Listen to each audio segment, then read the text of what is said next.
मानस जी, आपका सस्ता ऑप्शन? देखिए, सस्ता ऑप्शन पे रियल्टी स्पेस पे ध्यान है तो ओबराय रियल्टी के ऑप्शन में खरीदारी करेंगे। 1680 वाला कॉल ऑप्शन ओबराय रियल्टी का लिया जा सकता है। 36 रुपीज के आसपास ट्रेड हो रहा है ये ऑप्शन। इसमें आपको 29 रुपीज के स्टॉप लॉस से खरीदारी करनी है 1680 के कॉल ऑप्शन में, और 55 रुपीज के टारगेट सेट करना है। ओके, ओबराय रियल्टी का 1680 कॉल ऑप्शन। राजेश जी बताइए आपकी ट्रेड। मेरा भी टॉपिक हो गया ही था अनुज जी, कोई बात नहीं। देखिए, जो नेक्स्ट पिक रहेगा दैट विल बी कमिंस।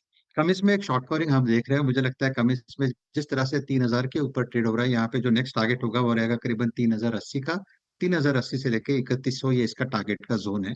तो कमिंस इंडिया बाय करें, स्टॉप लॉस रहेगा 3000 का। प्रोबेबली आप थोड़ा सा, अगर आप 2990 का स्टॉप लॉस रखें तो थोड़ा बेटर होगा। सो 2990 के स्टॉप लॉस के साथ Cummins India by. Okay, comments वाकई बेहद शानदार चार्ट, लोअर ट्रैजेक्टरी से बाहर निकलता हुआ गजब की शॉर्ट कवरिंग। 25% वाई शेयर होना कोई मामूली बात नहीं है। कविता जी, चार्ट का चमत्कार क्या पे कर रहे हैं आप? तो वीरेंद्र जी, चार्ट के चमत्कार में लोधा डेवलपर्स मैक्रोटेक पर जाएंगे। पिछले 3 वीक का 1390 का जो रेजिस्टेंस था उसे क्रॉस करके अब ये ट्रेड करता हुआ दिख रहा है। For the price target of 1420 1440 के प्राइस टारगेट के लिए मैक्रोटेक पर आप बाय ट्रेड ले सकते हैं। स्टॉप लॉस मेंटेन करना चाहिए 1370 का। ओके, तो चार्ट का चमत्कार के लिए लोधा डेवलपर्स और पूरे रियल्टी स्पेस में लगातार तेजी हमें देखने को मिली। ओबराय रियल्टी मानस जी ने पिक किया।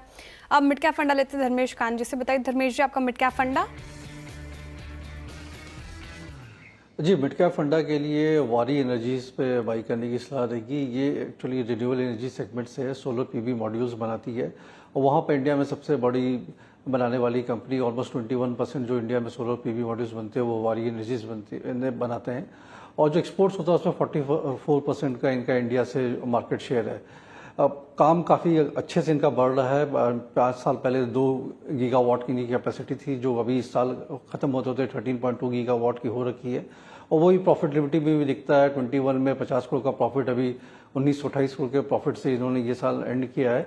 और ग्रोथ मुझे लगता है आने वाले समय में अराउंड 30 से 35% का इनका कंसिस्टेंट कैगर रहेगा, बिकॉज 200 गीगावाट के सोलर रिन्यूएबल एनर्जी इंडिया में पावर जनरेशन सेटअप होने वाले हैं। और ये सब में रूफटॉप से लेकर के डायरेक्ट पावर प्लांट जनरेशन सब जगह ये हेल्प करते हैं। इनकी मार्जिन्स काफ़ी इंप्रूव हुई है। 14% थी इनकी ऑपरेटिंग मार्जिन, जो बढ़ के 23% होगी FY25 की जो मार्च क्वार्टर एंडिंग थी। और मैनेजमेंट काफ़ी एग्रेसिव साउंड कर रहे हैं। वैल्यूएशन के हिसाब से ठीक ठाक है, ज़्यादा महंगा नहीं है। और मुझे लगता है कि अगर 30-35 का इनका ROE मल्टीपल हो विथ इम्प्रूविंग मार्जिन्स, तो इनको हायर PE मल्टीपल मिलते रहेंगे। नियर टर्म टारगेट इसका 31 से 3200 का है, बट अगर आप 1 साल तक रुकने को तैयार हैं तो 3600 से 3800 के आसपास का इसका वैल्यूएशन प्राइस निकल के आता है। ओके, वारी एनर्जीज आपका यहाँ पे एक buy call mid cap fund. हमने शुरुआत की थी मानस के ट्रेड से, सस्ता ऑप्शन से, और ये ट्रेड था ओबराय रियल्टी की 1680 की कॉल। बाय करिए, 55 का लक्ष्य यहाँ पे। और राजेश सतपुते जी का ट्रेड रहा FNO सुपरस्टार। उन्होंने पिक किया कमेंट्स को, रिवर्सल ट्रेड 100 EMA के ऊपर ट्रेड करता हुआ, अच्छी शॉर्ट कवरिंग।